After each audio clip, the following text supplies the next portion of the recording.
Vamos lá, gente. Continuando a aula anterior dos testes diagnósticos, a gente agora vai juntar o quadro clínico com os testes PCR e sorologia. Aqui nesse slide, que eu tenho uma linha do tempo da infecção da Covid-19. O 0 é o início dos sintomas. Antes de haver o sintoma, houve o contágio. Esse contágio, em média, ocorreu 5 dias antes. Pode variar de 2 a 14 dias, mas em média em torno de 5, 4 dias. A pessoa começa a ter o RNA viral detectável um pouco antes de apresentar os sintomas. Vejam por esse gráfico que a PCR começa a acender um pouco antes do início dos sintomas. Que sintomas são esses? Febre, mialgia, congestão nasal, tosse, faringite, pode haver dispneia, pode haver sintomas gastrointestinais como diarreia, náusea, vômito. Alguns sintomas bem característicos da Covid-19, como a anosmia e a ageusia, ou seja, a ausência de cheiro e de gosto, são sintomas bem característicos e muito precoces. O paciente começou a apresentar esses sintomas, então o que é PCR aqui? Pode ser o próprio RNA viral, a gente está começando a detectá-lo, e aí já atinge um pico. O pico do RNA viral vai ser em torno de 4 dias. Mas de que material? Os principais swabs que a gente tem para colher é o swab nasofaríngeo e o swab orofaríngeo. Ambos devem ser colhidos na fase precoce, ou seja, de 3 a 7 dias, idealmente entre o quarto e o quinto dia. Mas, se a gente colher o swab nasofaríngeo e orofaríngeo após os 7 dias, já diminui bastante a sensibilidade. No caso do nasofaríngeo, diminui a sensibilidade para 40%. O orofaríngeo pode até ser negativo a partir do 7º dia. Mas reparem que se o RNA viral ainda está presente, não necessariamente ele vai ser detectado. Ele pode estar presente através de partículas não infectantes. Espera aí, Arthur, como é que é isso? É o seguinte, o PCR, ele não avalia a proteína do núcleo capsídeo, a proteína do envelope. O vírus, mesmo ele não sendo infectante, ele pode ser excretado. E esse vírus ele pode sofrer excreções intermitentes. Então essa curva, ela ilustra muito bem isso. Existe uma variabilidade muito grande, pode até negativar. O normal é o PCR dar positivo em torno do 10º dia. Depois disso é mais difícil, bem mais difícil de ser positivo, porque a doença amainou, a doença ela esfriou. Provavelmente o doente já não tem mais sintoma. Depois do 14º dia já é bem menos incomum. Mas Arthur, pode ainda ser positivo o PCR? Sim. Houve um estudo em que pacientes internados tiveram PCR positiva, em média, até o 24º dia. Ou seja, pessoas com maior gravidade podem excretar esse vírus e esse vírus pode até ser infectante a muito longo prazo. Muito bem. E nas fezes? A positividade nas fezes pode ser um pouquinho mais tardia, a partir do 4º dia, 5º dia, às vezes até depois do 7º dia. Mas não necessariamente essa PCR positiva nas fezes quer dizer que o vírus é infectante. Você pode estar excretando um fragmento viral. No sangue, a positividade é muito baixa e na urina eu nem coloquei ali, porque a gente não tem isso bem documentado. Vamos seguir dentro da linha do quadro clínico? Se o paciente tem todos aqueles sintomas na primeira semana, em geral, depois disso esses sintomas vão se abrandando. Geralmente isso cursa com a produção da IgM, aqui descrita com essa linha verde, mas o paciente pode piorar após o 7º dia, após o 6º dia. E essa piora às vezes ocorre até o 12º dia. Esses são os casos que geralmente precisam de internação, precisam de uma vigilância. Não falo nem do CTI não. Muitos pacientes começam a apresentar tosse, falta de ar, dificuldade na oxigenação, escarro purulento. Esses pacientes apresentam uma curva um pouco diferente, a PCR pode até ser um pouco mais elevada aqui. E o escarro, ou aspirado traqueal, ou lavado broncoalveolar vão ter uma positividade muito alta, mais alta até do que a da nasofaríngea, chegando a 92% no lavado broncoalveolar.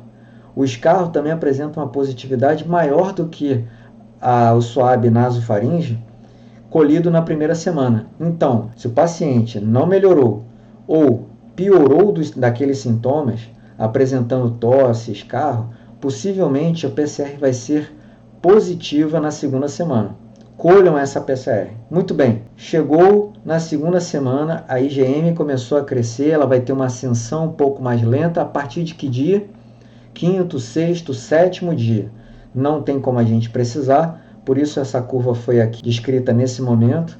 E aí vamos supor que a IgM começa a ser produzida no sétimo dia, ela vai encontrar um pico no 12º ou 14º dia, ou seja, no final da segunda semana, e a duração da IgM é bastante prolongada, pode ser até 30 dias. Mas antes disso, a gente já começa a ter a produção de outra imunoglobulina, a imunoglobulina G, que é muito mais duradoura, em que tem o seu início de produção em torno de 3 a 4 dias após a produção da IgM. Se eu tenho a IgM iniciando no 7º dia, eu vou ter uma IgG no 10º ou 11º dia. E o pico? O pico pode ocorrer no 21º até o 28º dia. E reparem que é muito importante que essa IgG seja detectada, mas se a gente colher no momento adequado.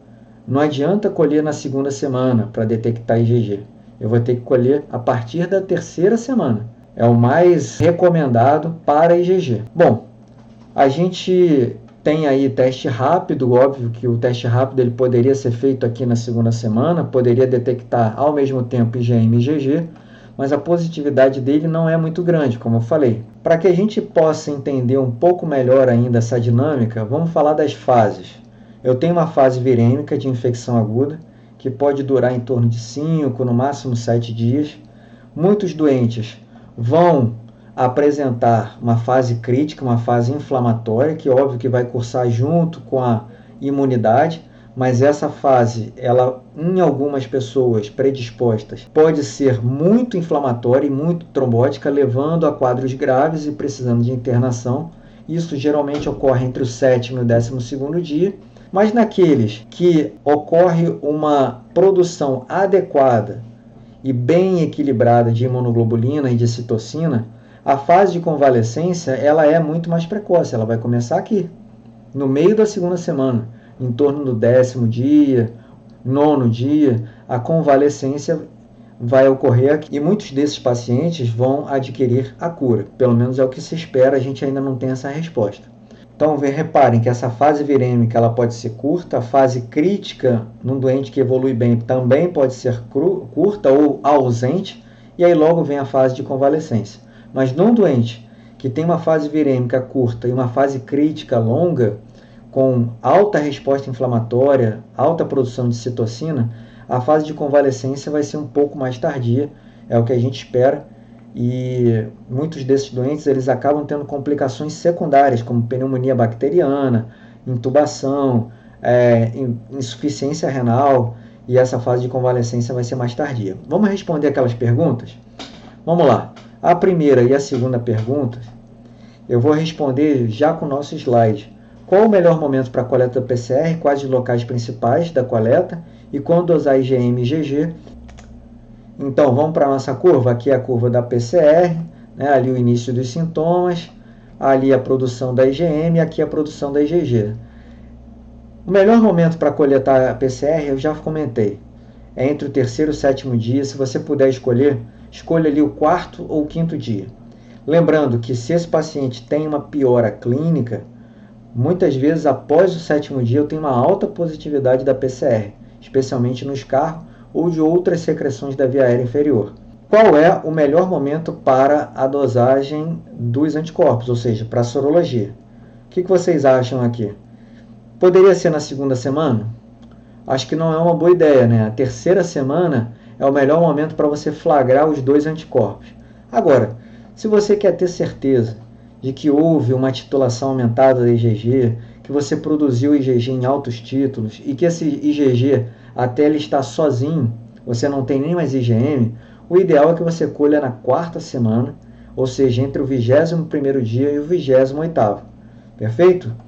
Seguindo ainda nas perguntas, eu tenho a terceira pergunta, que já é um pouco mais difícil: quando é possível liberar do isolamento com segurança após a infecção? Hoje, o que a gente sabe é que a liberação do isolamento desses doentes ela é feita após o 14º dia. O ideal, sem escassez de exames, é que a gente faça 2 testes em sequência de PCR, ou seja, um no 14º e outro no 15º, ou um no 15º e outro no 16º dia, para ter a garantia de que esses 2 negativos, esse paciente muito provavelmente vai estar curado e não vai estar transmitindo para ninguém. A quarta pergunta é exatamente essa linha tênue, mas eu não tenho teste para fazer. Eu posso liberar antes? Quando a pessoa já melhorou dos sintomas, ela ainda está transmitindo? Essa é a grande pergunta que a gente tem que se fazer. Nós não temos ainda essa resposta, mas já existe uma recomendação que após 7 dias do início dos sintomas, se esse paciente tiver 3 dias assintomático, muito provavelmente ele já pode ser liberado.